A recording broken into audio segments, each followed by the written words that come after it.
Ketua Selamat Abhan. malam. Ya. Selamat malam Bapak Ibu sekalian. Mohon maaf baru masuk. Pak Chandra, selamat malam Pak Chandra. Mohon maaf agak kabur-kabur kita ini di jalan. Siap. Ini Pak Dirjen gelap-gelapan nih. Ya, Selamat malam. Aku mematikan ini. Biar lebih gelap lagi. Mohon maaf di jalan Pak Chandra. Ya. Siap. Selamat malam. Saya juga izin di jalan, jadi hanya muncul ini virtual background. Pak Abhan sudah ada kayaknya. Pak Abhan, Pak Ketua Bawaslu. Selamat malam. Selamat malam, Pak Abhan. Selamat malam, Pak Adhan. Kayaknya kumpul semua tuh di satu ruangan. Ada di satu ruangan. Kami satu ruangan ya. Ya, ruangan. Semuanya lah, Pak Abhan, Pak Bagja, semua Pak Afif. Selamat malam. Bu Dewi. Semuanya, mohon maaf Komandan. Wih, lengkap, luar biasa bos ini semua. Siap bos, siap. Maaf. Iya. Oh iya. Pak Baja gimana nih? Kita tunggu Pak Ketua dulu sebentar lagi katanya. Siap.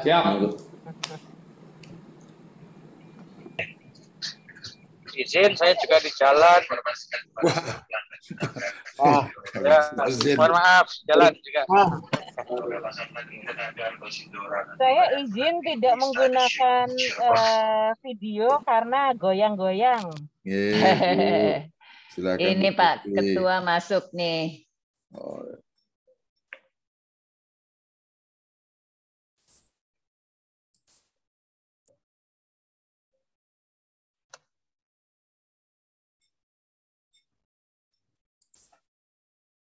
Selamat malam semuanya.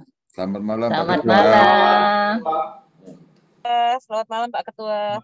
Ini kita paling gede kayaknya paling depan. Ampun. Besar gedenya. Ini pembesar kami ada di depan sendiri. Ampun, terlalu besar ini bahaya. Oh sini. Iya. Lengkap, luar biasa Bawaslu, luar biasa. Siap. Nah, kan nggak kelihatan besar ini ya. Guyup.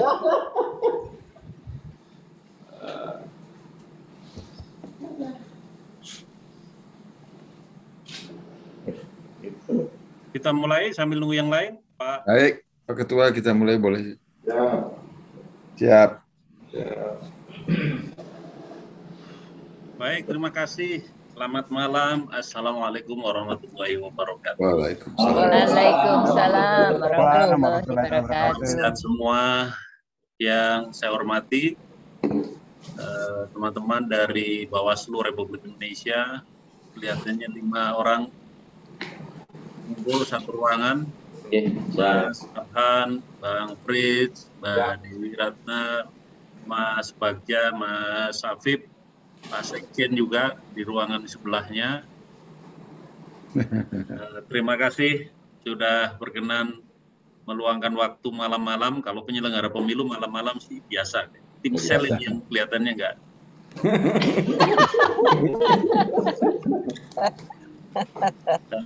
Teman-teman tim sel, sementara yang sudah hadir ada Ibu Betty, Prof. Hamdi, Pak Palguna, Pak Gafarozin, Pak Chandra, Pak Bahtiar, Mas Erlangga, menyusul nanti Prof. Edi Harij, kemudian Bu Endang, kemudian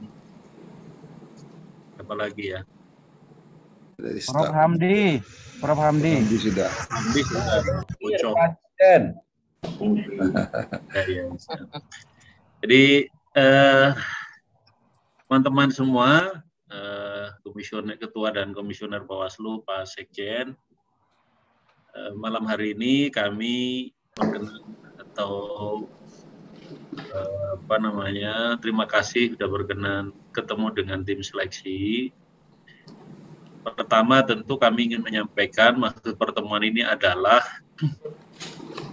bagian dari kerja tim sel mendapatkan berbagai informasi, berbagai penjelasan atau berbagai data atau apa saja yang terkait dengan kebutuhan tim sel mendapatkan gambaran seperti apa calon penyelenggara KPU dan calon penyelenggara pemilu baik KPU maupun Bawaslu. Kedua, kami ingin juga disclaimer ya bahwa kegiatan ini terbuka, bisa disaksikan oleh publik melalui kanal YouTube Tim Sel. Jadi pembicaraan kita terbuka. Dalam pengertian bisa disaksikan publik. Semata-mata untuk memberikan penjelasan ke publik juga bahwa cara kerja tim sel ini sangat terbuka. Kemudian yang ketiga, kami nggak punya pretensi terhadap pihak-pihak yang diminta informasinya terkait dengan proses pencalonan atau seleksi. Jadi tidak lebih dan tidak kurang, memang kami ingin mendapatkan informasi. Begitu juga dengan penyelenggara pemilu yang lain, kemarin dengan KPU. Nanti menyusul dengan Bawaslu dan juga institusi lain yang kami anggap punya kompetensi, punya informasi yang dibutuhkan oleh tim seleksi. Tentu saja dengan Bawaslu kami ingin mendapatkan insight ya, atau mendapatkan informasi yang mungkin teman-teman di Bawaslu bisa memberikan kepada kami dalam forum ini. Ada waktu 1 sampai 1,5 jam saya kira kita bisa memanfaatkan waktu ini. Monggo kepada Pak Abhan dan teman-teman mungkin bisa mulai, atau sebelum itu ada teman-teman dari tim sel mau menambahkan pengantarnya. Ya, sedikit Pak Ketua. Pak Chandra silakan. Sebenarnya nggak menambahkan, hanya salam kenal aja buat bapak-bapak anggota Pak Ketua dan anggota Bawaslu ya. Jadi pertama kita terima kasih bisa memenuhi undangan kami untuk ketemu walaupun cuma Zoom ya. Kemudian ya sesuai dengan Pak Yudi sampaikan ya. Jadi tim sel ini ingin mendapatkan masukan lah dari Bawaslu yang sekarang, kira-kira apapun lah, entah ide, entah apapun, supaya kami bisa quote unquote sukses untuk melakukan seleksi untuk KPU dan Bawaslu di periode 2022-2027. Sebenarnya itu aja. Nah, jadi kami dalam posisi untuk mendengar dan mencatat. Selain salam kenal juga.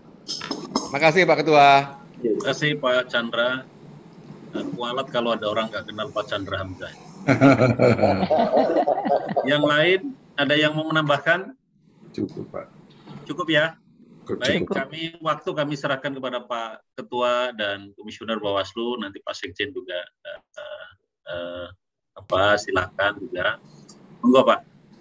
Oke, terima kasih Pak Ketua. Mohon izin kawan-kawan semuanya. Assalamualaikum warahmatullahi wabarakatuh. Waalaikumsalam. Selamat malam, salam sejahtera untuk kita semua. Shalom, Om Swastiastu, Namo Buddhaya, salam kebajikan, dan salam sehat untuk kita semua. Bismillah, alhamdulillah, wassalatu wassalamu ala rasulillah, amma ba'du. Yang terhormat Ketua Tim Seleksi KPU Bawaslu 2022-2027, Bapak Juri Ardiantoro. Yang terhormat Wakil Ketua Tim Seleksi KPU Bawaslu, Bapak Chandra M. Hamzah. Kemudian yang terhormat juga Pak Sekretaris Tim Seleksi, Pak Bahtiar. Yang terhormat para anggota Tim Seleksi KPU Bawaslu 2022-2027, Bapak Edward Omar Syarif yang nanti bergabung. Kemudian Bapak Airlangga Pribadi, Profesor Hamdi Muluk. Kemudian Ibu Edang yang nanti barangkali bergabung. Kemudian yang terhormat Pak Dewa Gedi Palguna, yang terhormat Bapak Abdul Ghafar Rozin, yang terhormat Ibu Peti Alisabana, yang terhormat Ibu Pungki Indarti, yang terhormat sahabat kolega saya. Ini kami lengkap berlima dalam satu majelis, dalam satu forum. Yang pertama Ibu Ratna Dewi Petalolo ya. kemudian Bapak Fritz Edward Siregar, Bapak Rahmat Bagja, Bapak Muhammad Ahudin. Semuanya pembesar semua nih kami. Dan di ruang lain ada Pak Sekjen dan Pak Deputi dan seluruh hadirin semua yang kami hormati. Pertama tentu kami menyampaikan terima kasih atas undangan dari tim seleksi untuk dialog virtual pada malam hari ini. Nanti akan disampaikan juga oleh kawan-kawan anggota yang lain. Kami akan izin untuk mengawali beberapa hal terkait pertama bahwa untuk Bawaslu, saya kira kita melihat dulu dari tugas, wewenang, dan kewajiban Bawaslu di dalam undang-undang. Ya. Kalau kita melihat tugas, wewenang, dan kewajiban Bawaslu memang sangat kompleks. Ya. Saya kira lembaga yang multifungsi, saya kira Bawaslu termasuk di antaranya. Karena tugas pertama adalah Bawaslu diamanati undang-undang adalah untuk melakukan pencegahan di setiap pelanggaran, di setiap tahapan pemilu maupun pemilihan. Kemudian tugas berikutnya adalah untuk melakukan pengawasan tahapan. Kemudian berikutnya adalah tugas untuk melakukan proses law enforcement, penindakan, baik penindakan administratif maupun pidana. Dan yang keempat adalah tugas untuk penyelesaian sengketa proses. Ya. Sehingga tadi saya katakan bahwa memang fungsi dan tugas Bawaslu sangat kompleks. Bahkan ketika kemarin pada pemilu 2019, ada yang menilai bahwa ini Bawaslu itu overlap tugasnya. Pengawasan, kemudian juga kuasi peradilan, menyelesaikan sengketa proses dan sebagainya. Tapi apa dikata karena itu adalah ketentuan undang-undang. Ya. Maka tentu bahwa untuk mengemban tugas-tugas tersebut tentu dibutuhkan ya, kriteria-kriteria atau performan Bawaslu itu seperti apa. Ya. Kami punya pandangan bahwa ketika untuk melakukan fungsi pencegahan maka saya kira dibutuhkan personel-personel Bawaslu yang mampu untuk berkomunikasi kepada publik. Ya. Bagaimana menjaring komunikasi dengan stakeholder, dengan organisasi kepemudaan, kemasyarakatan dan sebagainya. Karena tentu juga mendorong partisipasi masyarakat karena untuk melakukan upaya-upaya pencegahan. Yang kedua, untuk melakukan pengawasan juga sama, untuk juga harus bisa berkomunikasi dengan tentunya peserta pemilu pemilihan ya, agar tidak terjadi pelanggaran-pelanggaran di dalam pemilu. Kemudian kalau melihat pada fungsi penindakan, maka tentu juga harus bersinergi, berkoordinasi dengan lembaga lain. Misalnya di penindakan tindak pidana pemilu, maka di situ ada namanya sentra gakumdu. Di dalamnya ada kepolisian, ada kejaksaan. Ini yang barangkali membedakan kalau kita bandingkan Bawaslu dengan KPK. Ya. Kalau KPK memang punya penyidik, punya jaksa penuntut umum yang bisa memproses proses sampai ke pengadilan. Sementara Bawaslu memang diberikan kewenangan untuk menangani tindak pidana, tetapi di dalam proses penyidikan ada polisi sendiri, ada kejaksaan. Tapi pintu masuknya adalah di Bawaslu. Sehingga ini dibutuhkan bagaimana Bawaslu harus bisa mengorkestra ya di antara tiga lembaga ini agar tidak terjadi berbagai hal silang pendapat dan sebagainya. Kemudian yang terakhir adalah penyelesaian sengketa proses ya. Di dalam sengketa proses ini adalah fungsi kuasi peradilan, adjudikasi. Jadi istilah kami ini kalau ingin dipanggil yang mulia itu cukup menjadi Bawaslu karena menjadi hakim kuasi peradilan dipanggil yang mulia untuk menyelesaikan sengketa proses. Dan putusannya adalah juga, mohon maaf Pak Palguna, ya. Dan putusannya juga demi keadilan Ketuhan Yang Maha Esa ya, dalam sengketa proses. Di dalam sengketa proses memang diperlukan, dibutuhkan kemampuan untuk memediasi. Karena di dalam proses sengketa diawali dengan proses mediasi. Dan juga tentu menjadi seorang yuris juga, kuasi peradilan untuk menggali fakta-fakta di dalam proses kuasi peradilan tersebut. Yang outputnya adalah putusan. Ya, berikutnya adalah tentu kalau dihadapkan pada pelaksanaan pemilu 2024, ya ada banyak hal tantangan ya. Menurut kami pertama adalah saya kira kita tidak tahu apakah pandemi COVID ini akan usai atau tidak tahun 2022. Sehingga artinya bahwa bisa dipastikan ya atau tidak juga bisa dipastikan, ada kemungkinan itu bahwa tahapan ini digelar di tengah pandemi COVID.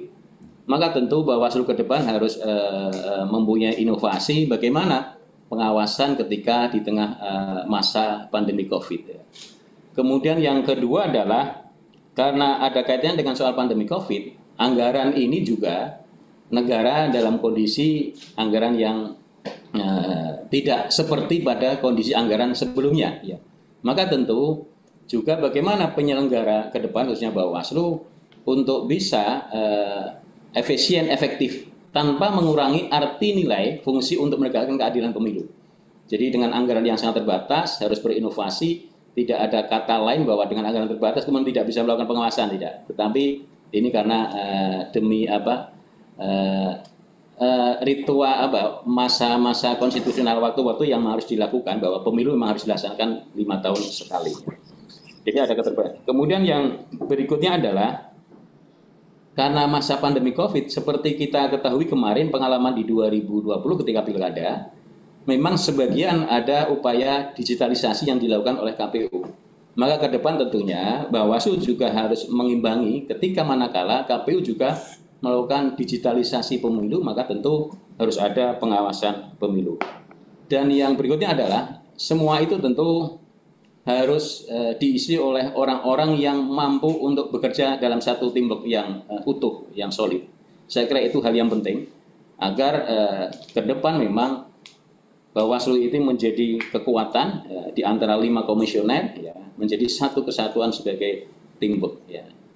Kemudian yang berikutnya adalah saya kira sebagai bagian dari penyelenggara sebagai Undang-Undang 7 2017, Bawaslu, KPU, DKPP sebagai satu kesatuan penyelenggara, maka sinergitas, ya, kemudian kerjasama, ya, itu harus dibangun ya, antara 3 lembaga ini, tentu dengan menghargai tugas dan fungsi masing-masing dari lembaga itu. Saya kira itu Pak Ketua dan seluruh anggota tim seleksi yang dapat kami sampaikan. Selanjutnya kami persilahkan mungkin secara berurutan, ya, ini dari senioritas, ya. Senioritas ini yang pertama yang paling muda, ya. Paling muda di kami ini Pak Rahmat Bagja, ya. Nah, mungkin nanti dari Pak Rahmat Bagja menambahkan, kemudian di atasnya Pak Muhammad Ehudin, ya. Kemudian Pak Fris Edward Siregar, kemudian Ibu Ratna Dewi terus sebagai yang paling senior sehingga penutup nanti itu. Demikian, terima kasih. Assalamualaikum warahmatullahi wabarakatuh. Waalaikumsalam warahmatullahi wabarakatuh. Baru tahu Ibu Dewi itu paling senior. Mohon izin Bu Dewi. Soalnya kelihatannya lebih muda tuh kayaknya dibanding yang lain-lain. Saya begitu Ibu Betty.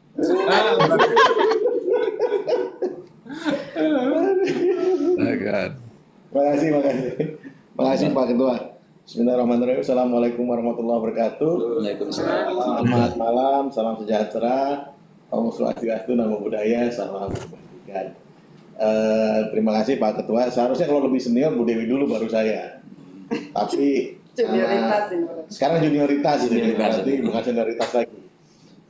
Terima kasih Pak Ketua, para pansel, Pak Ketua, Pak Juri, Pak Chandra, Pak Palguna, Pak Prof Hamdi, Bu Betty, terus yang akan menyusul nanti Prof Omar Sari, kemudian Mbak Pungki, Bu Endang, dan juga Pak Bahdiar, dan juga Pak Rozan Gafar, ya. Alhamdulillah bisa bertemu, dan sesuai dengan tema kita kali ini, tadi sudah diungkapkan semua oleh Pak Ketua, karena Pak Ketua sudah hampir semua postur kelembagaan kita. Postur kelembagaan kita ini pertama saya harus cerita di awal itu kita agak bingung karena Undang-Undang 7 tahun 2017 itu membuat agak berbeda dengan periode sebelumnya. Mungkin Pak Ketua, Pak Juri mungkin tahu bahwa agak berbeda di Bawaslu sebelumnya dengan yang sekarang. Kenapa ada kemudian penyelesaian sengketa lebih ditekankan, dan juga penanganan pelanggaran administrasi dan juga pelanggaran tindak pidana.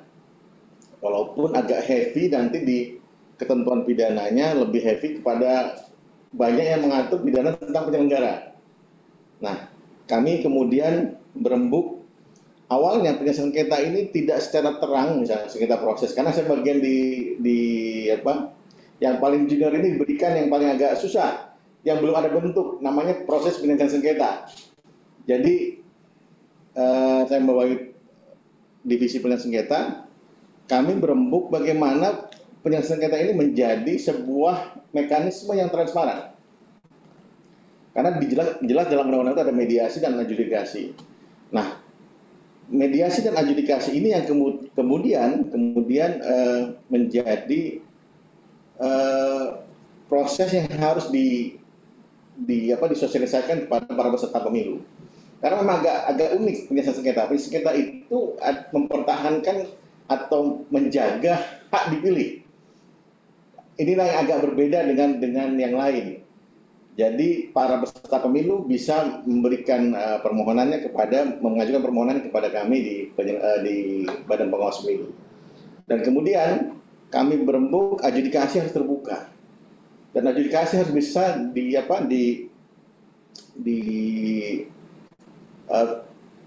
akses oleh publik.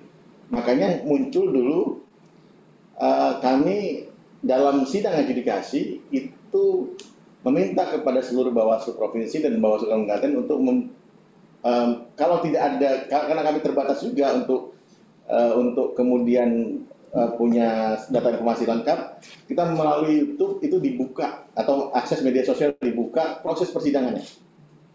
Jadi masyarakat bisa melihat. Nah, postur inilah yang akan menjadi, menurut saya sebagai pribadi dan juga kelembagaan nanti ke depan, postur inilah yang akan menjadi prasyarat dalam penyelenggara pemilu, pemilihan penyelenggara pemilu. Jadi dia harus terbuka, transparan, akuntabel, harus punya kemampuan untuk itu. Walaupun di tengah situasi pandemi misalnya, jadi bisa melalui Zoom juga terbuka untuk publik, dan kecuali mediasi kami berembuk juga. Pada akhirnya mediasi itu tertutup untuk umum. Kenapa mediasi tertutup untuk umum? Karena ada proses-proses lobby dan kawan-kawan yang mungkin tidak bisa diakses oleh publik. Dengan catatan bahwa itu tidak melanggar undang-undang.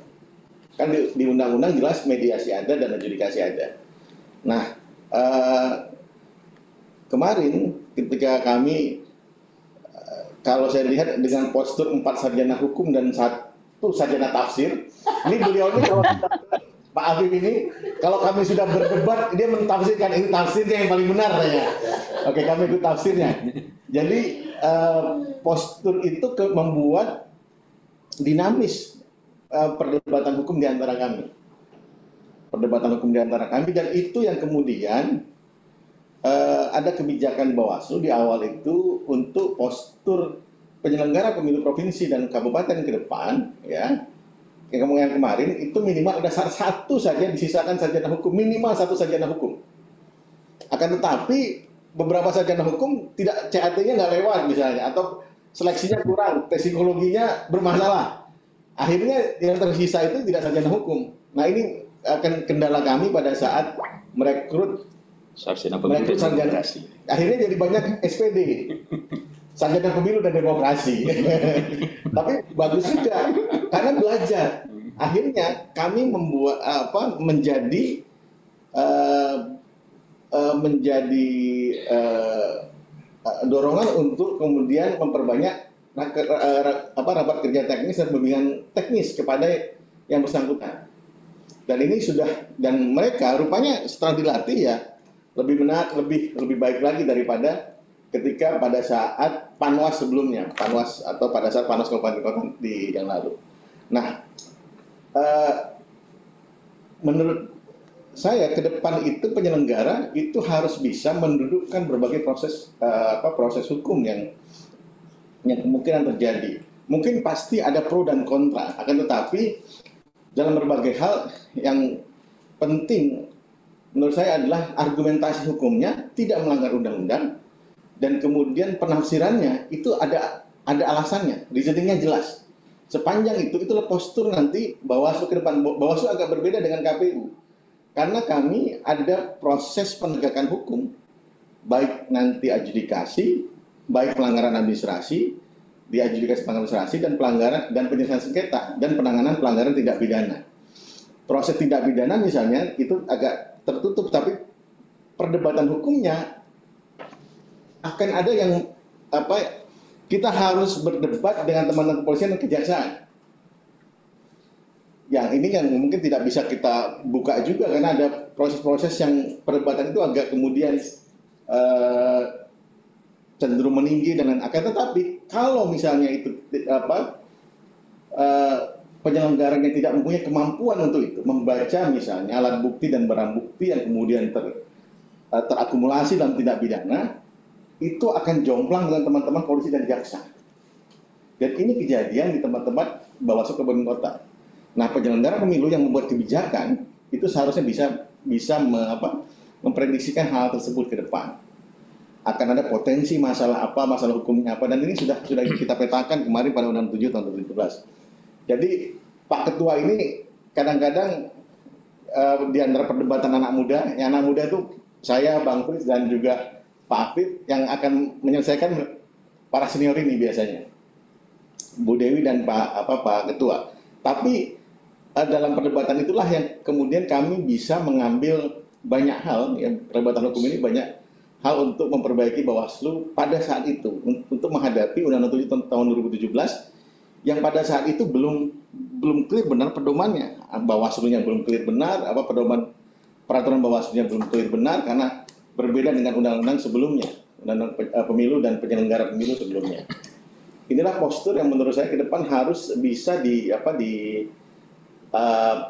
ditingkatkan lagi di Badan Pengawas Pemilu karena pasti undang-undang tidak berubah. Undang-undang tidak berubah dan pasti masalah hukum, interpretasi hukumnya akan banyak. Oleh sebab itu, kerjasama dengan KPU, perdebatan dengan KPU, dan diskusi dengan KPU dan penyelenggara yang lain dan stakeholder ini akan penting. Tadi apa yang disampaikan juga oleh Pak Ketua, bahwa ke depan ini akan banyak permasalahan hukum yang akan terjadi. Ketika undang-undang tidak berubah dan kemudian memakai Undang-Undang 7 tahun 2017. Dan posturnya harus lebih baik daripada yang sekarang.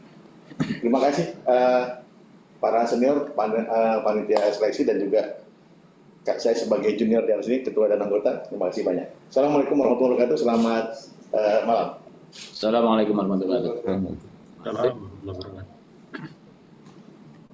Pak Afif, monggo. Yang paling muda kedua. Assalamualaikum warahmatullahi wabarakatuh. Waalaikumsalam warahmatullahi wabarakatuh. Waalaikumsalam.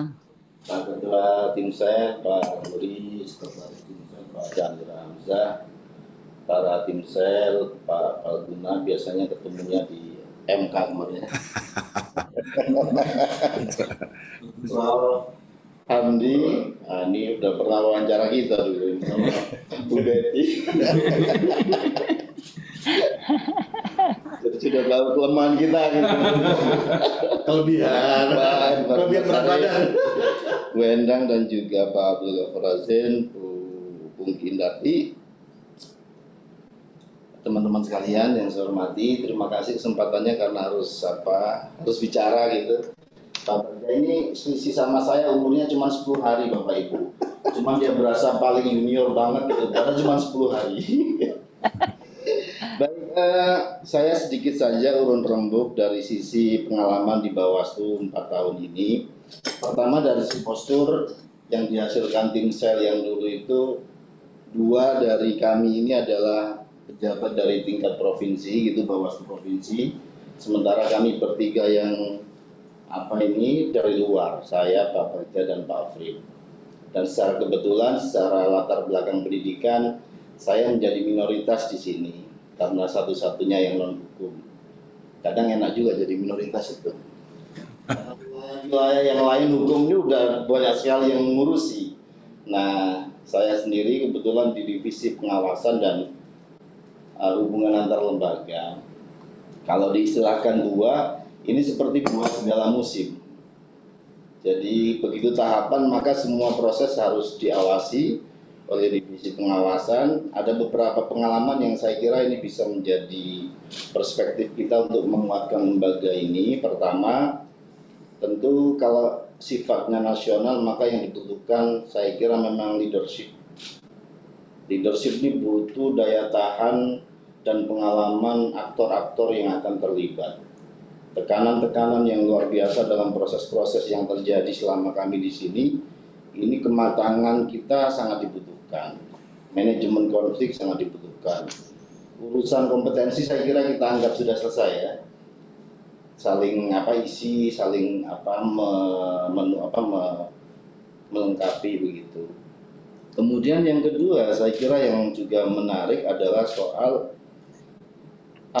kolektif, kolegial, dan kemudahan berkomunikasi dengan banyak pihak. Saya kira ini sangat penting. Kami tanpa berpretensi apapun tentu kita punya pengalaman bagaimana berinteraksi dengan lembaga mitra, apakah penyelenggara atau mitra yang lain, kepolisian, kejaksaan. Dalam konteks pencegahan misalnya kita harus berinteraksi dengan banyak pihak, dan saya kira kematangan kita untuk membangun hubungan baik dengan banyak pihak itu menjadi faktor penting karena kita di tingkat nasional ini. Dan saya kira kita semua punya pengalaman itulah mengelola ketegangan dan seterusnya. Yang lain saya kira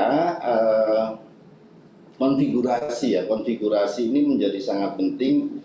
Misalnya sisi-sisi non-hukum, karena di Bawaslu ini kan penindakan penyelesaian sengketa itu jadi kewenangan yang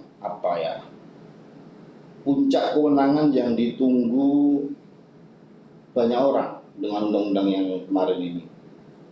Sehingga pencegahan-pencegahan yang kita lakukan juga harus berkorelasi dengan penindakan yang juga maksimal. Maka harus ada memang orang yang berlatar belakang hukum.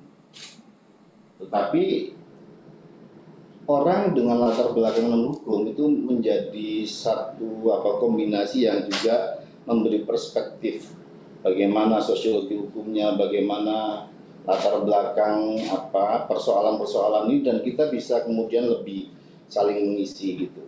Jadi kalau saya tidak banyak yang ingin kami sampaikan di level-level yang seperti ini, kematangan personal itu menjadi sangat penting. Kemudian tentu pembawaan kematangan psikologi dalam konteks menerima tekanan dari partai, dan itu semua pernah kami alami gitu. Ini sangat penting, ketahanan kita untuk menerima ancaman dan lain-lain. Karena pengalaman kita juga begini, beberapa jajaran kami di provinsi misalnya, karena seleksinya di kami, kadang-kadang kami menemukan juga banyak orang yang sangat hafal aturan, undang-undang. Begitu terpilih kami nggak mendapatkan kiprahnya. Ini juga catatan-catatan kita, bahwa memang kadang-kadang kita harus juga gali semua potensi yang ada di masing-masing individu, terutama kaitannya dengan menghadapi situasi yang dalam tekanan, apalagi di situasi pemilu 2024 nanti. Terakhir saya kira memang sebagaimana disampaikan Pak Ketua sama Pak Bagja soal adaptasi teknologi ini mau nggak mau, meskipun undang-undangnya tidak ada yang berubah sama sekali. Ya ada beberapa hal yang kita sudah sudah jadi capaian, misalnya pola-pola laporan dengan teknologi informasi, pendokumentasian hasil pemilu dengan digitalisasi, yang itu kemudian menjadi salah satu cara kita mengecek ketika ada sengketa hasil, sengketa proses yang kemudian menjadi bahan kita baik di internal maupun di bawah KIK dan lain-lain. Saya kira itu Bapak Ibu sekalian yang dapat saya sampaikan. Semoga melengkapi yang disampaikan teman-teman tadi. Terima kasih. Assalamualaikum warahmatullahi wabarakatuh. Waalaikumsalam. Waalaikumsalam. Pak Fris ya. Ya, terima kasih Pak Ketua. Assalamualaikum warahmatullahi wabarakatuh. Waalaikumsalam. Salam sejahtera untuk kita semua. Om Swastiastu, Namo Buddhaya. Yang saya hormati Pak Ketua Timsel, Pak Juri, Wakil Ketua Bang Jana Hamzah, Sekretaris Pak Baktiar, dan ada anggota Timsel, ada Ibu Betty, Prof. Hamdi Muluk, dan juga ada Ibu Endang, ada Mbak Pungki dan Pak Abdul Ghafar, dan anggota Timsel yang lain, serta Ketua dan anggota Bawaslu yang hadir. Bapak Ibu yang saya hormati, saya mungkin agak sedikit sharing sebentar bahwa Bawaslu itu menjadi anggota Global Network of Electoral Justice sejak tahun 2020 gitu. Dan kemudian kita untuk menjadi Vice President untuk Asia. Dan pada tanggal 21 Oktober kemarin, Bawaslu itu terpilih untuk menjadi presiden untuk Global Network of Electoral Justice. Anggotanya ada 187 negara, di mana ada anggotanya ada Mahkamah Konstitusi, ada Mahkamah Pemilu, ada Bawaslu juga gitu. Salah satu pertanyaan yang muncul pada saat kita mau menjadi presiden adalah bahwa apakah Bawaslu itu adalah lembaga peradilan pemilu atau tidak gitu. Dan ternyata berbagai negara melihat bahwa apa yang Bawaslu Indonesia lakukan itu jauh daripada yang dilakukan oleh negara-negara lain.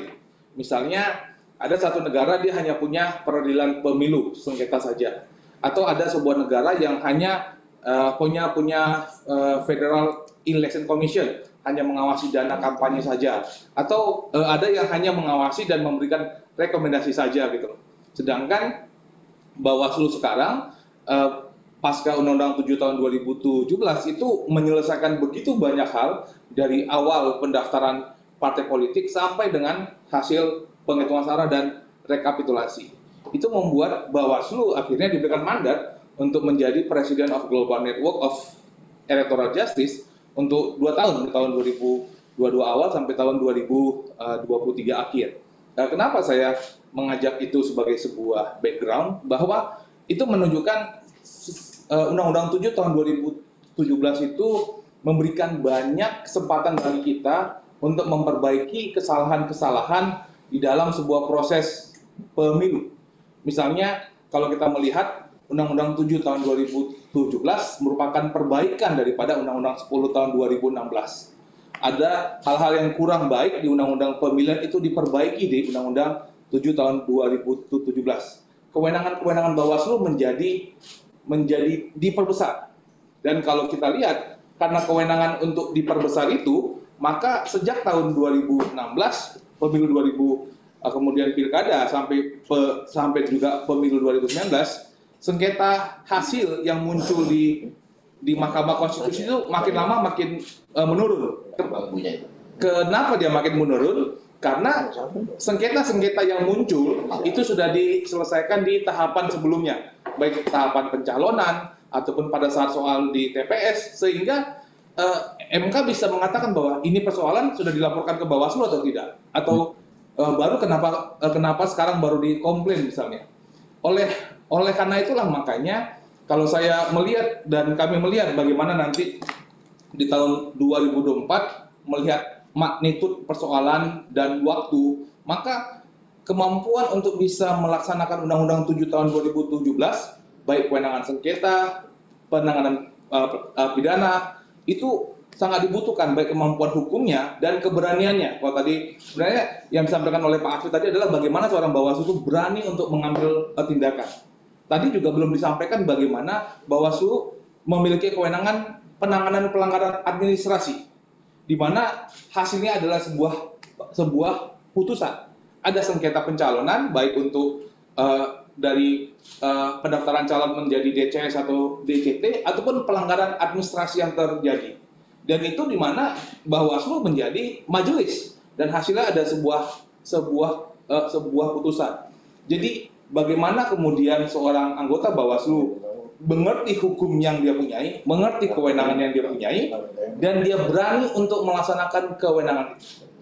Dan yang kedua adalah saya sepakat dengan apa yang tadi sudah disampaikan oleh Pak Ketua dan oleh juga Pak Afif, bahwa kami sejak mulai Bawaslu tahun 2017, terima kasih kepada Ibu Betty dan Prof. Hamdi Muluk yang memberikan kepercayaan kepada kami, dan kami tuh sepakat untuk membuat Bawaslu menjadi lembaga yang lebih modern gitu. Dan lebih modern itu adalah penggunaan teknologi.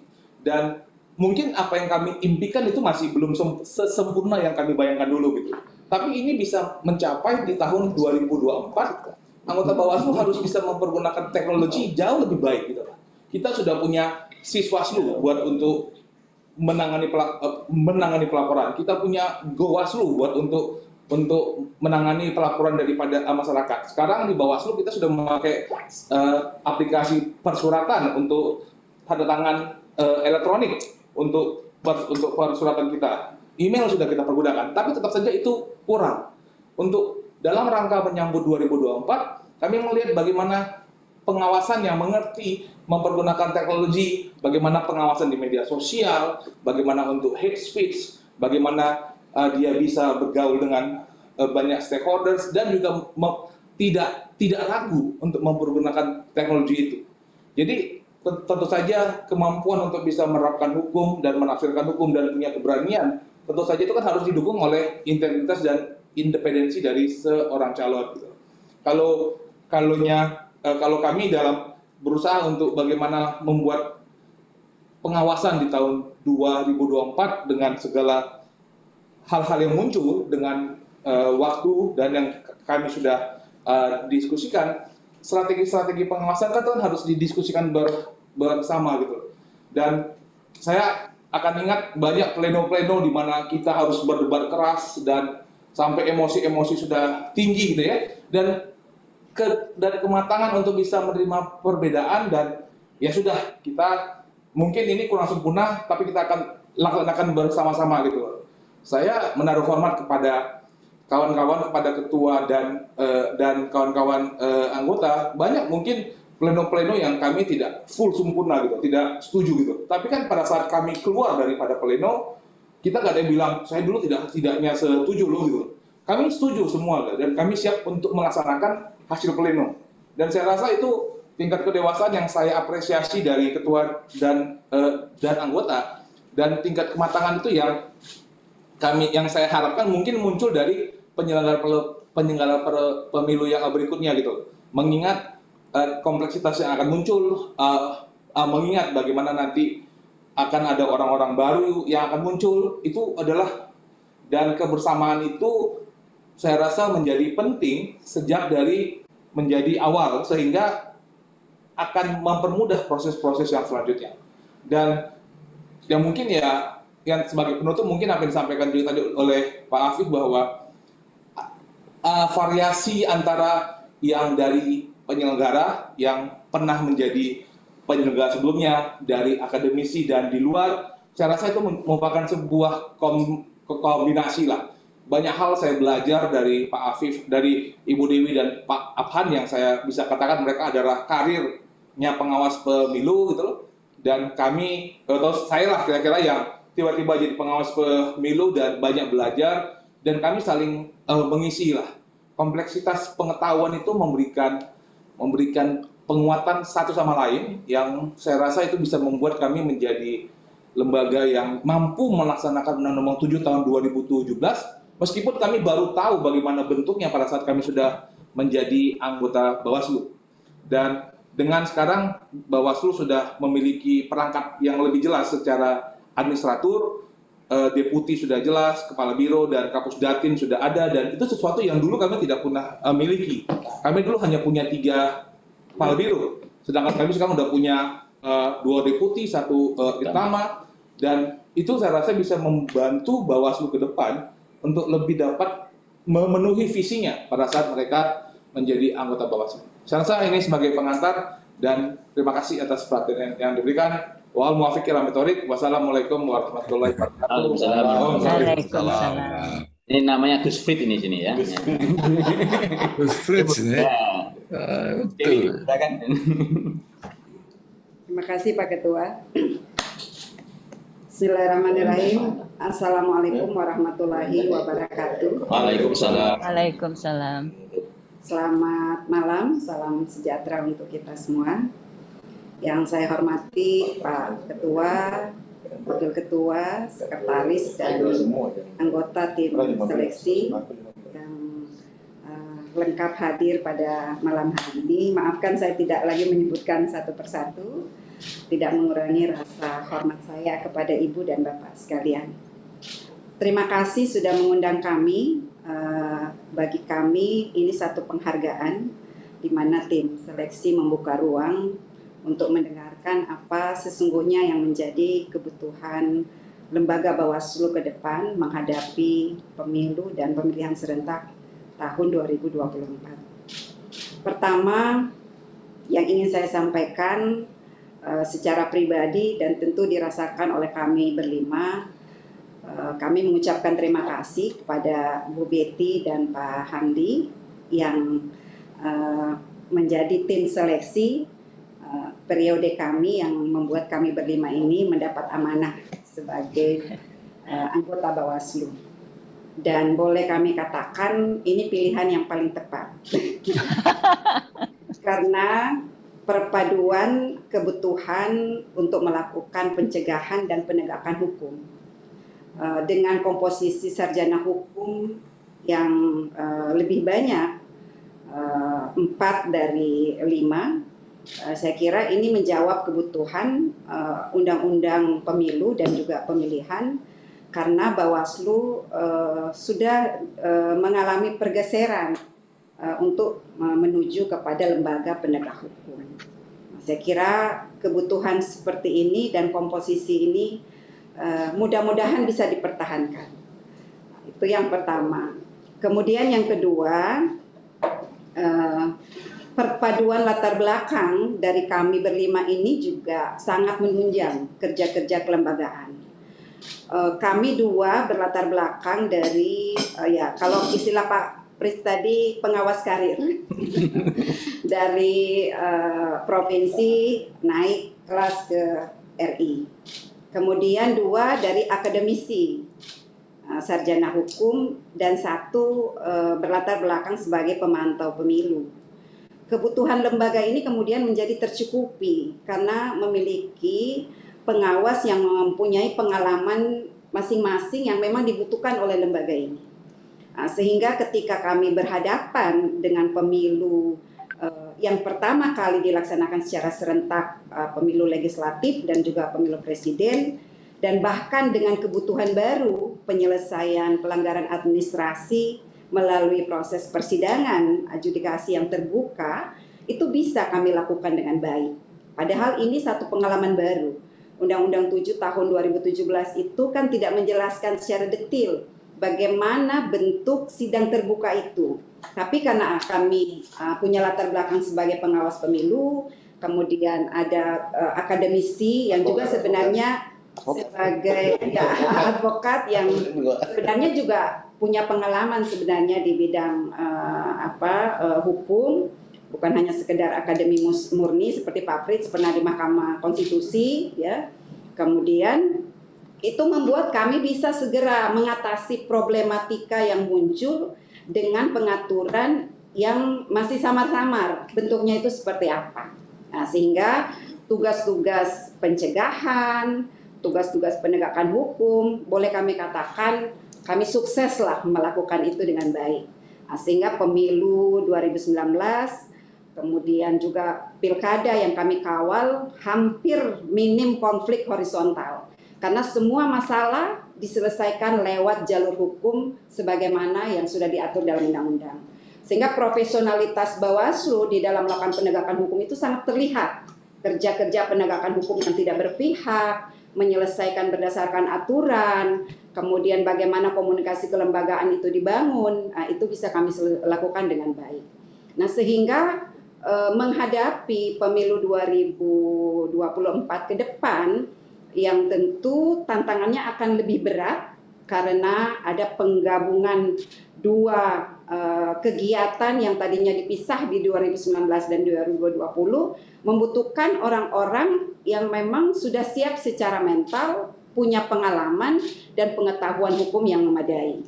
Nah, sehingga ini nanti akan bisa menjawab tuntutan kebutuhan pengawas pemilu ke depan. Sehingga menurut saya calon Bawaslu ke depan itu adalah sosok yang harus punya pengalaman sebagai penyelenggara. Kemudian yang kedua, memiliki latar belakang ilmu hukum yang cukup, bukan hanya sebagai akademisi murni, tapi juga harus punya pengalaman sebagai penyelenggara. Karena dinamika penegakan hukum di Bawaslu ini sangat keras, terutama bagaimana kita mampu membangun komunikasi yang baik dengan lembaga lain yang akan berkontribusi untuk bisa menyumbangkan kualitas penegakan hukum. Misalnya contoh Sentra Gakumdu. polisi jaksa sebenarnya sudah lama kami diskusikan ini menjadi salah satu hambatan di dalam penegakan hukum pemilu maupun pemilihan. Tapi karena undang-undang tidak berubah, tentu mereka akan tetap ada di lembaga ini untuk melakukan penegakan hukum, khususnya penanganan pelanggaran tindak pidana pemilihan. Kalau mereka yang hanya berlatarkan sarjana hukum, mungkin argumentasi hukum itu akan dibangun di dalam komunikasi. Tapi bisa jadi banyak kasus yang akan tidak bisa diproses. Karena yang dibutuhkan bukan hanya orang hukum yang sekedar mampu membangun argumentasi hukum, tapi bagaimana mampu mempengaruhi polisi dan jaksa dengan latar belakang pengalaman yang sudah dimiliki melakukan penanganan pelanggaran di provinsi yang sudah mereka jalani selama ini. Nah, sehingga sarjana hukum yang kami dibutuhkan oleh lembaga ini bukan hanya murni sebagai praktisi ataupun akademisi, tapi mereka harus punya pengalaman sebagai penyelenggara di tingkat provinsi. Nah, itu saya kira kebutuhan yang menjadi kebutuhan real dari Bawaslu. Kemudian yang kedua, karena lembaga ke depan saat ini yang kita rasakan bahwa pekerjaan rumah yang belum terselesaikan itu adalah soal politik uang. Kemudian bagaimana banyaknya pelanggaran-pelanggaran yang terjadi di daerah yang seharusnya bisa dilakukan upaya-upaya pencegahan. Nah, sehingga ke depan lembaga ini juga membutuhkan sosok penyelenggara yang memiliki kemampuan untuk bagaimana mendesain pencegahan itu seperti apa yang efektif untuk mendorong partisipasi masyarakat. Karena politik uang itu hampir tidak bisa kita hilangkan, kecuali memberikan penyadaran kepada masyarakat, terlibat langsung dalam pengawasan partisipatif, dan mendesain kira-kira model pencegahan yang efektif dengan pelibatan masyarakat itu seperti apa. Sehingga butuh orang-orang yang punya pengalaman bagaimana mendesain sebuah model pencegahan, kemudian yang kemampuan memanfaatkan teknologi, karena itu kebutuhan yang tidak bisa terelakkan, dan tentu ini akan sangat dibutuhkan sehingga nanti kebutuhan daripada Bawaslu ke depan itu betul-betul ketika nanti setelah dilantik bertugas, mereka sudah langsung mampu bagaimana menggerakkan masyarakat dan mempersiapkan diri untuk melakukan proses penegakan hukum ke depan. Seperti contoh misalnya, mungkin terlalu subjektif promosi nih Pak. Bawaslu yang periode sekarang banyak melahirkan konsep-konsep pencegahan yang sangat inovatif.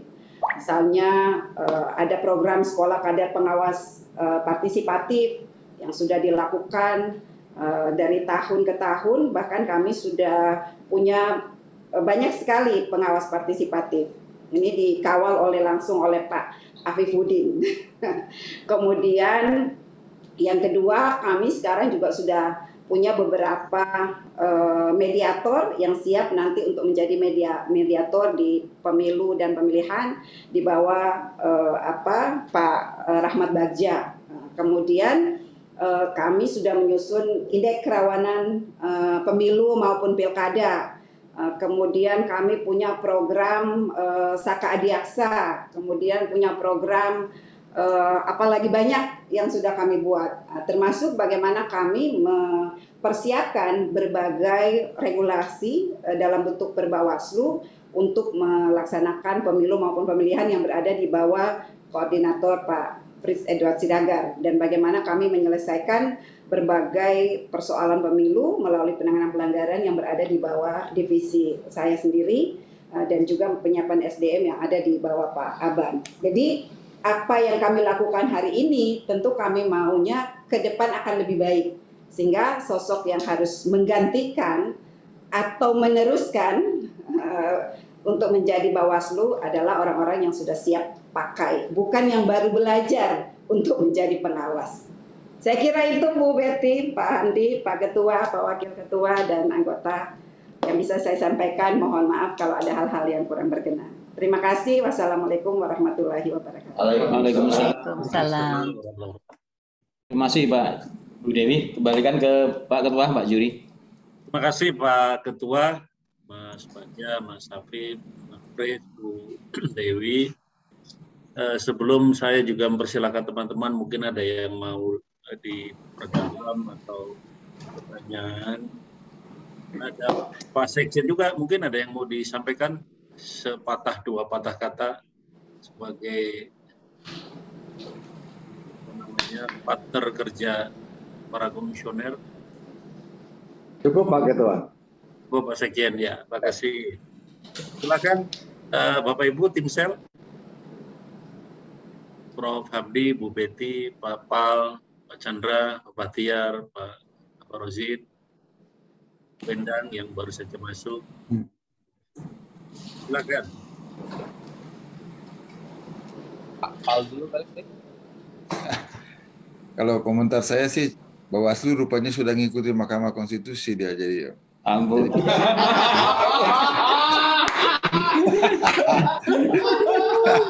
Dia Mahkamah Konstitusi jadi presiden Mahkamah Konstitusi Asia, dia ikut-ikut juga rupanya Bawaslu.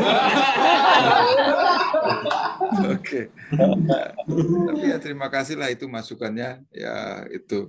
Saya khawatir karena empat sarjana hukum jangan-jangan bertengkar aja isinya di situ. Pak Ketua, terima kasih. Kita kan sifatnya lebih banyak mendengar ya. Saya kira apa ya poin tadi yang disampaikan itu ya memberikan gambaran pada kita tentang adanya perbedaan dari undang-undang yang baru itu untuk tugas Bawaslu itu. Jadi ya kita terima kasih sudah diberikan gambaran itu. Walaupun saya sendiri sesungguhnya sih ya memang sudah tampak sih karena beliau berlima ini kan yang paling sering berhadapan sebagai pemberi keterangan dulu. Apa yang diceritakan tadi ya sudah tergambar lah di situ. Makasih Pak Ketua. Baik Pak Pal, terima kasih. Yang lain ada? Mungkin sedikit saja dari saya. Pertama-tama terima kasih sudah memberikan masukan yang sangat komprehensif dari berbagai sisi yang tentunya sangat berguna ya.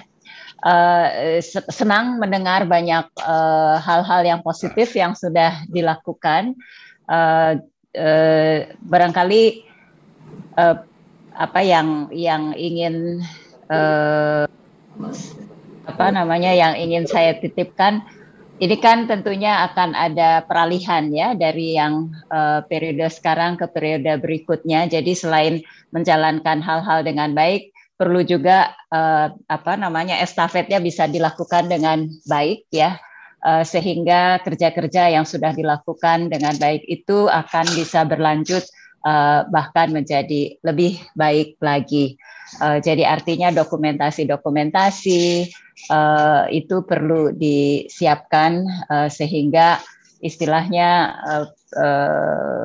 Bawaslu periode berikutnya itu tinggal lari ya. Kalau sebelumnya kan dengan undang-undang yang baru banyak perangkat-perangkat yang harus dibuat, perubahan peran yang berbeda. Jadi banyak kerja-kerja yang sifatnya fondasi yang perlu disiapkan. Nah, ke depan ini mudah-mudahan apa yang sudah baik itu bisa langsung lari lagi ya untuk periode berikutnya sehingga menjadi lebih baik lagi, lebih kuat lagi, lebih efektif lagi. Termasuk juga kerja-kerja pencegahan ya yang tadi disampaikan itu saya lihat sangat penting. Senang juga dengar bahwa teknologi banyak digunakan. Itu karena sekarang itu pemanfaatan teknologi merupakan suatu keharusan, apalagi dengan semakin kompleksnya pemilu kita pada masa yang akan datang ya. Jadi pemanfaatan teknologi di berbagai sisi termasuk di dalam pencegahan dan pengawasan menjadi sangat penting. Itu saja Pak Ketua komentar dari saya. Terima kasih Bu Betty. Pak Chandra ada? Ya sedikit aja. Ya jadi makasih ini masukannya ya. Banyak ya tadi banyak yang bagus ya. beberapa apa ya, tadi ada perlu efektif, efisien, kemudian pemanfaatan teknologi IT, mampu berkomunikasi dengan banyak pihak. Tetapi ada satu hal yang mungkin agak dan itu juga calon anggota KPU juga memang perlu juga hal yang serupa ya. Tetapi ada kompetensi yang mungkin merupakan kekhasan Bawaslu ya. Adjudikasi mungkin mirip-mirip pengambilan keputusan ya. Tetapi kalau sebagai mediator ini ya, karena ini sesuatu hal yang kalau KPU sih nggak perlu mediasi gitu ya. Karena yang mungkin saya tanya ya, apakah kemampuan untuk sebagai mediator ini sangat sering digunakan dalam melakukan tupoksi Bawaslu sehari-hari? Dan kemudian yang melakukan itu apakah anggota Bawaslu atau staf-staf di bawah Bawaslu? Mungkin itu pertanyaan saya.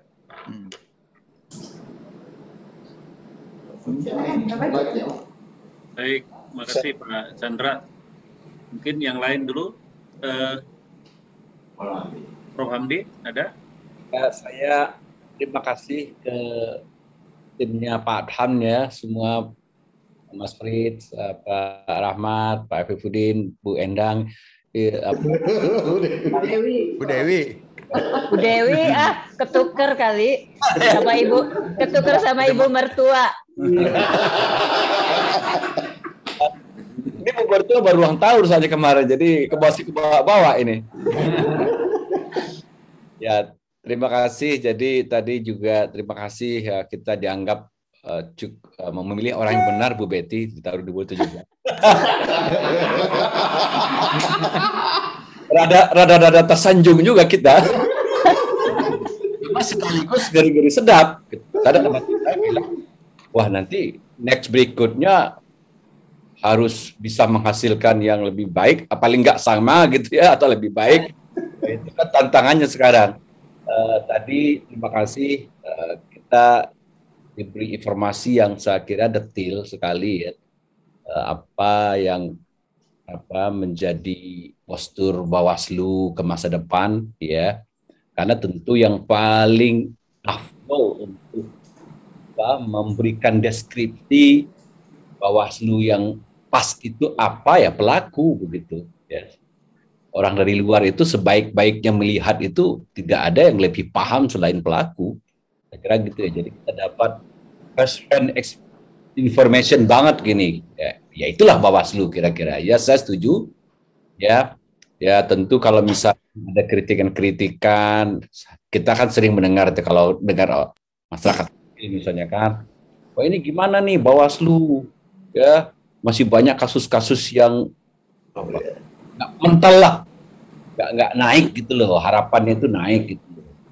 Ya, jadi masih banyak pelanggaran-pelanggaran pemilu yang belum teradres ya. Saya kira ya kan kita paham lah di Republik ini masalah selalu lebih besar dari kemampuan kita menanganinya. Dan ke masa depan kita akan lebih baik ya. Karena sekarang tuntutan pemilu berintegritas itu makin ke sini itu makin dituntut. Jadi saya kira tadi kata kuncinya memang itu. Terima kasih. Jadi kalau saya sih memang misinya pengen menyimak juga. Jadi terima kasih. Itu detail sekali informasinya. Mudah-mudahan itu bisa menjadi masukan kita Pak Han gitu ya. Tapi sekaligus juga membuat beban ada di kita sekarang ini. Permasalahan sudah dibeberkan, inilah postur Bawaslu, ini yang akan terjadi, ini yang ke masa depan. Tinggal nanti Pak Han bilang, cari itu orang yang untuk jadi komisionernya gitu. Itu Pak Juri, kita yang jadi taktik sekarang ini. Terima kasih. Terima kasih Prof. Pak Bahtiar, Bu Endang, Bu Rozin, ada? Cukup ya? Tadi ada sedikit yang ditanyakan Pak Chandra, ada yang direspon Pak Ketua Bawaslu. Terima kasih. Kami persilakan Pak Rahmat Gajah selaku Koordif Penyelesaian Sengketa untuk merespon. Oke, makasih. Ini bukan forum UI ya, ini forum.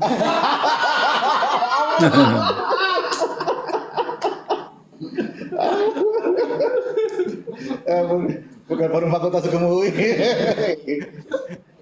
Memang ini Pak Ketua, Pak Chandra, para pansel yang saya muliakan, dan teman-teman izin Pak Ketua dan para anggota. Pertama adalah penyelesaian sengketa itu sebenarnya ada dua, Pak Chandra, ada antar peserta dan sengketa peserta dan penyelenggara. KPU. Yang sering dilakukan itu yang ini, penyelesaian sengketa antara penyelenggara dan peserta. Karena inilah yang kemudian adjudikasinya jelas. Ada satu hal yang hanya diberikan oleh undang-undang sengketa antar peserta, tapi tidak ada detailnya. Ini jadi permasalahan. Kami tidak buat ini di sengketa tahun 2018 di pemilihan. 2019 juga masih abu-abu. Nah, baru 2020 pas pilkada kelihatan bentuknya seperti apa penyelesaian sengketa antar peserta itu. Nah, penyelesaian sengketa antar penyelenggara dan peserta itu ada mediasi tadi. Mediasi ini sebenarnya kan kita bingung juga sebagai orang hukum. Mediasi sebenarnya kan hanya biasanya dikenal di perdata, di private sector. Gimana caranya sengketa mediasi itu dalam public sector? Nah, kita misalnya tanya kepada sengketa Komisi Informasi, kita benchmark juga kepada teman-teman sengketa Komisi Informasi. Gimana lihat bagaimana, dan mereka buat keputusan.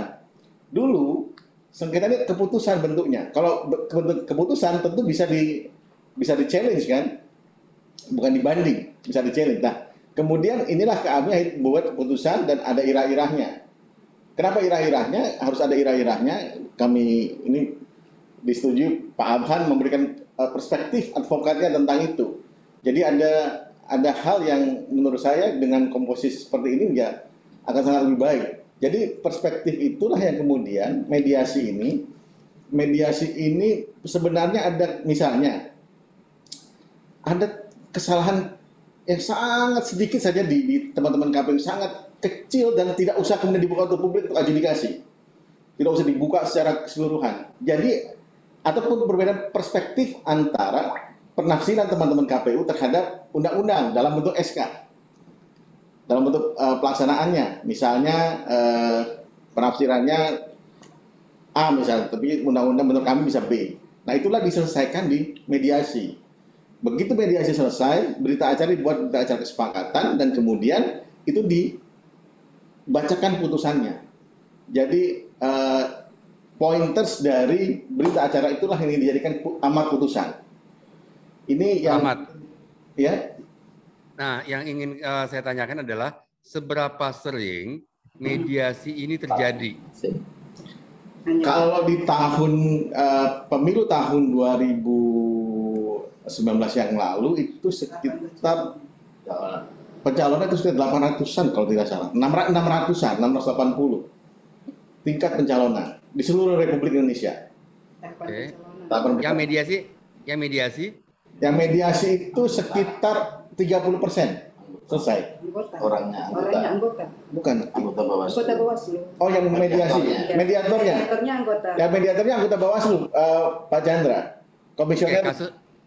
Kasusnya berapa banyak yang diselesaikan dengan mediasi? 30% dari 680. 30% dari banyak ya? Iya. Dan solving selesai. Tidak ada kemudian perdebatan lagi kemudian masuk ke pengadilan, nggak ada. Jadi karena kan pemilu harus presisi tepat waktunya. Karena dikejar-kejar waktu, jadi inilah yang pas menurut saya bisa dilakukan. Ada juga nanti nama mediasi yang dilakukan Panwascam di pilkada. Misalnya salah pasang spanduk, salah jadwal. Itu biasanya kan diselesaikan di pelanggaran administrasi, tapi kemudian kita kumpulkan. Panwascam itu kadang-kadang ada orang-orang yang dituakan jadi Panwascam, mengumpulkan para peserta, didamaikan dalam satu forum, diselesaikan 1 jam buat acaranya. Ini terjadi beberapa, misalnya di Jawa Tengah itu ada 5 kasus selesai. Tanpa ada kemudian harus adjudikasi, kan nggak perlu, nggak penting sebenarnya adjudikasi. Kalau sudah diselesaikan itu adjudikasi tidak terlalu penting. Iya. Oke. Jadi ingin mengukur aja seberapa orang-orang menerima proses mediasi. Ya. Itu. Gitu. Bahkan lebih daripada yang Mahkamah Agung lakukan, Pak Chandra. Itu ya. Okay. Iya. lebih presentasi lebih banyak yang puas di bawah, lebih banyak yang selesai di mediasi di Bawaslu daripada di Mahkamah Agung. Untuk kasus private ya, kalau di kita kan kasus-kasusnya kasus publik. Dan itu dilakukan oleh anggota Bawaslu saja. Oleh anggota Bawaslu saja. Tidak didelegasikan kepada orang lain. Deputian. Enggak boleh, Pak. Karena di undang-undang jadi yang melakukan itu adalah komisioner, anggota, bukan staf. Jadi kadang-kadang Pak Chandra, Pak Afif ini punya metode sendiri kalau mediasi. Dengan tausiahnya. Dengan tausiah dulu, dia buka dulu dengan mantap itu. Ya. Jadi diusir semua tuh yang mengganggu diusir semua beliau. Marilah kita buka dengan Al-Fatihah. Al-Fatihah semua marilah. Itu temuan kita. Oh, menarik sekali nih Pak Afif ini. Jadi didoakan doa bersama. Terus Al-Fatihah bareng kan. Jadi pernah ada kejadian, ini sebenarnya mediasi itu agak rahasia, tapi pernah ada kejadian, ini para pemohon itu sudah marah betul. KPU merasa dirinya paling benar. Ya udah, akhirnya kata pemohonnya KPU, akhirnya kita buka dengan ini, akhirnya landai semua. Ini kata saya ini berkat doanya Pak Kiai Afif beserta para ininya lah. Jadi akhirnya landai dan berhasil mencapai kesepakatan. Kalaupun tidak berhasil, kadang-kadang ada satu yang penting Pak Chandra. Ada orang-orang yang ingin menyampaikan keluhan dan kesalnya di mediasi. Walaupun tidak berhasil itunya, tapi mereka puas. Ya sudah, kita sudah sampaikan unek-uneknya. Dan alhamdulillah teman-teman KPU juga dalam mediasi ya semakin lebih menerima dan akhirnya kita ini bisa jalan solusi untuk kalau ada mandek-mandek itu. Begitu Pak Chandra. Oke, akan menarik tuh kalau datanya lebih, bukan buat kami sih, teman buat kepentingan ilmu pengetahuan, data-datanya itu akan menarik sekali itu. Siap. Nanti akan disampaikan. Oke. Nah, yang kemudian yang lain adalah menggarisbawahi oleh yang disampaikan Bu Betty ya. Jadi mungkin nanti mohon di luar kewenangan tim pansel pada saat terpilih yang 5 yang baru gitu ya, mungkin ada semacam kalau di KPK dulu semacam induksi. Semacam induksi whatever nama lah gitu ya, untuk transfer of knowledge, transfer of pengalaman gitu loh. Dan kemudian data-datanya, dokumennya lengkap. Mungkin itu aja. Terima kasih Pak Chandra. Bapak Ibu sekalian, mungkin cukup ya, sudah 1 jam lebih 10 menit. Ya. Dialog kita, karena memang seperti Pak Palguna tadi, kita lebih banyak ingin mendengarkan, dan tadi teman-teman Bawaslu sudah banyak memberikan informasi. Meskipun tentu kami sangat terbuka dari mana saja, informasi tentang apa saja bisa disampaikan kepada tim sel buat proses seleksi ini lebih punya bobot ya, dan menghasilkan orang-orang yang tentu saja paling baik, terbaik untuk menjadi penyelenggara pemilu ke depan. Baik, kalau tidak ada, kita cukupkan. Terima kasih semuanya. Selamat malam, sukses, salam sehat. Assalamualaikum warahmatullahi wabarakatuh. Terima kasih. Sehat semua. Yuk. Terima kasih semuanya. Terima kasih. Sukses. Terima kasih. Foto dulu ketua, foto dulu. Iya, foto. Itu spesialisnya Bu Betty ini, tidak boleh diinikan. Baik, ini saya merangkap tim sel merangkap tukang foto di sini. Baik, saya hitung ya, 1, 2, 3. Sekali lagi, tapi ini kecil-kecil sebentar ya, khusus untuk yang ini saya rubah dulu. Oke, ini khusus yang di ruangan ini supaya kelihatan lebih jelas. 1, 2, 3. Oke. Baik, terima kasih. Izin live. Terima kasih Pak Sekjen. Terima kasih Pak Sekjen.